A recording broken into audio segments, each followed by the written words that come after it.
ng uniformeng kupas na may bahid ng dahas. Dudublihin ko sahod nyo, wag na kayo lumihis ng landas.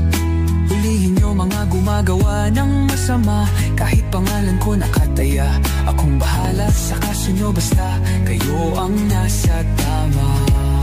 Pero ano ang isinukli? Bakit kayo nagpunyagi? Pinakain nyo sa mga estranghero ang 80 na lolo'y parang may mali. Pagkatapos ay angat ang inyong moral na dating mabababa. Grabe ang isinukli, parang dumukot ng tae. Tapos nilagay sa kamay, sabay sampal sa kanyang mukha. Mahal ko ang Pilipinas, di ako papaapi.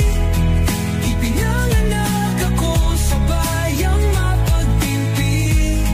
Ipaglalalaban ko ang kalayaan, kahit ako'y masawi. Sisigatin ang araw, muli tayo magsasamang nakangiti.